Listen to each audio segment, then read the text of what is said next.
പേര് ടോമിൻ. ഞാൻ കോട്ടയം മുണ്ടക്കയത്തു നിന്ന് വരുന്നു. ഞാൻ 2022 ഓഗസ്റ്റ് 26-നാണ് ഇവിടെ വന്ന് ഉടമ്പടി എടുക്കുന്നത്. ഞാനത് IELTS പരീക്ഷയ്ക്ക് വേണ്ടിയിട്ടായിരുന്നു ഞാൻ ഈ ഉടമ്പടി എടുത്തിരുന്നത്. ഞാൻ ആ ഉടമ്പടി എടുക്കുന്ന ടൈമിൽ ഞാനതിൻ്റെ കോച്ചിങ്ങിന് പോയിക്കൊണ്ടിരിക്കുകയായിരുന്നു. ഞാൻ 3-4 മാസം കോച്ചിങ്ങിന് പോയി. പക്ഷേ എനിക്ക് നല്ല മാർക്കൊന്നും ഇല്ലായിരുന്നു. മോക്ക് ടെസ്റ്റൊക്കെ ഇടുമ്പോഴത്തേന് നല്ല മാർക്ക് കുറവായിരുന്നു. 4 മൊഡ്യൂൾ നല്ല പാടായിരുന്നു. പ്രത്യേകിച്ച് സ്പീക്കിങ്ങും റീഡിങ്ങും ആയിരുന്നു എനിക്ക് നല്ല മാർക്ക് കുറവ്. അങ്ങനെ ഞാൻ ഇവിടെ വന്ന് ഉടമ്പടി എടുത്ത് നല്ലതായിട്ട് തന്നെ പ്രാർത്ഥിക്കാനായിട്ടൊക്കെ തുടങ്ങി. അത് ഞാൻ ഒത്തിരി സാക്ഷ്യങ്ങളൊക്കെ കേൾക്കുമായിരുന്നു. അപ്പോൾ അങ്ങനെ നല്ലതായിട്ട് പ്രാർത്ഥിക്കാനും ആ ഉടമ്പടിയിലുള്ള എല്ലാ കാര്യങ്ങളും വെളുപ്പിന് എഴുന്നേറ്റ് പ്രാർത്ഥിക്കേണ്ട പ്രാർത്ഥന, അതുപോലെ തന്നെ രാത്രിയിൽ ചെല്ലേണ്ട പ്രാർത്ഥന, അതൊക്കെ നല്ലതായി തന്നെ ഫോളോ ചെയ്തു. പക്ഷേ ആ ടൈമിൽ ഞാനൊരു ആദ്യത്തെ എക്സാം എഴുതി. എനിക്ക് കിട്ടിയില്ല. എല്ലാത്തിനും നല്ല മാർക്ക് കുറവായിരുന്നു. അപ്പോൾ എൻ്റെ വിശ്വാസം കുറഞ്ഞു. ഇതിൽ ഇനിയിപ്പോൾ പ്രാർത്ഥിച്ചിട്ട് കിട്ടുന്നില്ല എന്നുള്ളൊരു തോന്നൽ തോന്നി. ഞാൻ പ്രാർത്ഥനയൊക്കെ മുടക്കി. പിന്നെ ഇതിൽ നല്ലതായിട്ട് മുടക്കം വരുത്തി. അങ്ങനെ ഞാൻ 2 പരീക്ഷയും കൂടെ എഴുതി. 2 പരീക്ഷയ്ക്കും മാർക്ക് കുറഞ്ഞു. ഞാൻ ഫെയിലായി.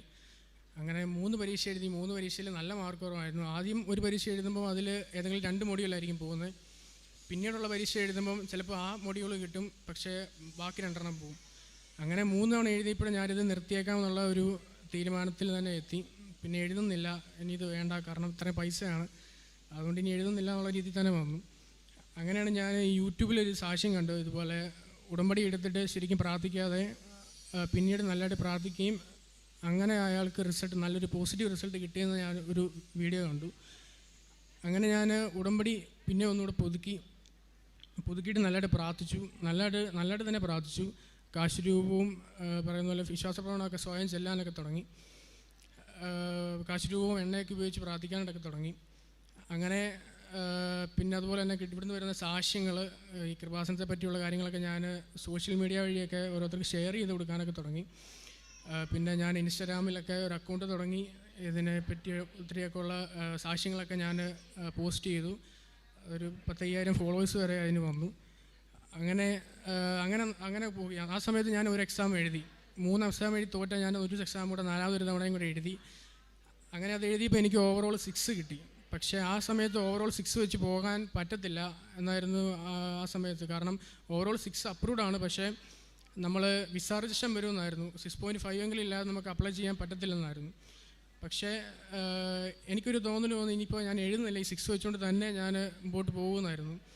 ഞാൻ ഉടമ്പടിയിൽ ഇവിടെ എഴുതിയിരുന്നത് 6.5 കിട്ടണം, കാനഡയ്ക്ക് എനിക്ക് പോകാൻ പറ്റണമെന്നായിരുന്നു. പക്ഷേ എനിക്ക് ആ 6 വെച്ചുകൊണ്ട് ഞാൻ മുമ്പോട്ട് പോയി. കോളേജിലൂടെ അപ്ലൈ ചെയ്തു. എനിക്ക് പെട്ടെന്ന് തന്നെ 1-2 ദിവസത്തിനുള്ള എനിക്ക് റിപ്ലൈ മെയിൽ വന്നു. എന്നെ അവർ അക്സെപ്റ്റ് ചെയ്തു. പിന്നെ മുമ്പോട്ട് വളരെ പെട്ടെന്ന് തന്നെ ആ കാര്യങ്ങളൊക്കെ നീങ്ങി. പെട്ടെന്ന് വിസയും എനിക്ക് കിട്ടി. വിസ കിട്ടുന്നത് എൻ്റെ കൂടെ ആദ്യം പരീക്ഷ എഴുതിയ ആൾക്ക് വിസ വരുന്നതിന് മുമ്പ് എനിക്ക് വിസ വന്നു. ആ ആൾ ആദ്യം തന്നെ പാസ്സായിരുന്നു. അത് കഴിഞ്ഞ് ഒരു 2 മാസം കഴിഞ്ഞാണ് ഞാൻ എഴുതിയൊക്കെ ജയിക്കുന്നത്. പക്ഷേ ആ ആൾക്ക് വിസ വരുന്നതിന് മുമ്പ് എനിക്ക് വിസ വന്നു. 10-12 ദിവസത്തിനുള്ളിൽ എനിക്ക് വിസ വന്നു. അവന് 7 ബാൻഡ് ഉണ്ടായിരുന്നു. ആ 7 ബാൻഡുകാരന് 10-24 ദിവസം കഴിഞ്ഞിട്ടാണ് വിസ വന്നത്. അതിനു മുമ്പ് എനിക്ക് വിസ വന്നു. അപ്പോൾ വളരെ സന്തോഷമായിരുന്നു. അങ്ങനെ ഞാൻ ഫ്ലൈറ്റ് ടിക്കറ്റ് എടുത്തു. ഈ 21-ാം തീയതി അടുത്ത വരുന്ന തിങ്കളാഴ്ച ഞാൻ കാനഡയിലേക്ക് പോകാനായിട്ടിരിക്കുന്നു. അതുപോലെ തന്നെ ഈ കഴിഞ്ഞിടയ്ക്ക് എൻ്റെ ഈ ഇടത് കൈയുടെ താഴെ ഈ ചെസ്റ്റിനോട് ചേർന്ന് ഒരു നീര് പോലെ വരികയും, അങ്ങനെ അത് ഡോക്ടർമാരുടെ അടുത്ത് കൊണ്ടുവന്നപ്പോൾ ഡോക്ടർ പറഞ്ഞു അത് ഒരു മുഴയാണ്. സ്കാൻ ചെയ്ത് പറഞ്ഞത് ഒരു മുഴയാണ്, അത് സർജറിയിലൂടെ നീക്കം ചെയ്യണമെന്ന് പറഞ്ഞു. അങ്ങനെ ഡോക്ടറിന് പല സംശയങ്ങളുണ്ടായിരുന്നു. ഇത് വേറെ ഏതെങ്കിലും മാരകമായ അസുഖത്തിൻ്റെ ഭാഗമാണോ? അദ്ദേഹം തെളിച്ച് തന്നെ പറഞ്ഞു ഇതൊരു ചിലപ്പോൾ ക്യാൻസറസിൻ്റെ അല്ലെങ്കിൽ ടി ബി അസുഖത്തിൻ്റെ എന്തെങ്കിലും ലക്ഷണങ്ങളാകാമെന്ന് പറഞ്ഞു. അപ്പോൾ വളരെ ഒരു പേടിയായി. കാരണം ഇത്ര ലക്ഷം രൂപ മുടക്കി എല്ലാം ടിക്കറ്റ് വരെ എടുത്തിരിക്കുന്നത്, എന്നിട്ട് ഇതുപോലെ അസുഖം എന്തെങ്കിലും വന്നു കഴിഞ്ഞാൽ വളരെ പ്രയാസമാണ്. അപ്പോൾ വളരെ പേടിയായിരുന്നു. അങ്ങനെ ഞാൻ സർജറിയുടെ ആ ദിവസം ഞാൻ രാവിലെ തൊട്ട് ഇങ്ങോട്ട് കൃപാസനത്തിൽ വിളിച്ചിട്ട് ആരും എടുത്തില്ല. അങ്ങനെ ഞാൻ ആ ഒരു 2:30-ക്കായിരുന്നു എൻ്റെ സർജറി. 2 മണിയൊക്കെ ആയപ്പോൾ തന്നെ ചെക്കൈന ചാനലിൽ വെച്ചപ്പോൾ അതിലന്ന് ചൊവ്വാഴ്ചയായിരുന്നു, അന്ന് ലൈവ് പോകുന്നുണ്ടായിരുന്നു. അന്നേരം എനിക്കൊരു തോന്നൽ വന്ന് വിളിക്കാമെന്നത് വിളിച്ചപ്പോൾ തന്നെ എടുത്തിട്ട് ഞാൻ ഈ കാര്യങ്ങളൊക്കെ പറഞ്ഞപ്പോൾ അവർ പറഞ്ഞു സിസ്റ്റർ എടുത്തിട്ട് പറഞ്ഞു ഇതുപോലെ വിശ്വാസപ്രമാണം ചൊല്ലിയാൽ മതി, അത് കുഴപ്പമില്ലാതെ മാറിപ്പോക്കോളൂ എന്ന് പറഞ്ഞു. അങ്ങനെ ഞാൻ 33 വിശ്വാസപ്രമാണം ചെല്ലിയിട്ടാണ് സർജറിക്ക് പോയത്. സർജറി കഴിഞ്ഞ് ഇറങ്ങിയപ്പോഴും ഡോക്ടർ ആ സംശയത്തിൽ തന്നെ ഉറപ്പിച്ച് നിൽക്കുമായിരുന്നു, അങ്ങനെ എന്തെങ്കിലും ഒരു അസുഖത്തിൻ്റെ ആകാമെന്നായിരുന്നു. പക്ഷേ എനിക്ക് വിശ്വാസം ഉണ്ടായത് അതൊന്നും ആയിരിക്കത്തില്ല, മാറിപ്പോകുമെന്ന് ഉറപ്പായിരുന്നു. കാരണം ഞാൻ പാസ്സായത് തന്നെ ഒരു അത്ഭുതത്തോടെയാണ്. അപ്പോൾ പിന്നെ ഇത് ഉറപ്പായിട്ടും മാറിപ്പോകുമെന്ന് എനിക്കറിയായിരുന്നു. അങ്ങനെ ബയോപ്സി റിസൾട്ട് വന്നു.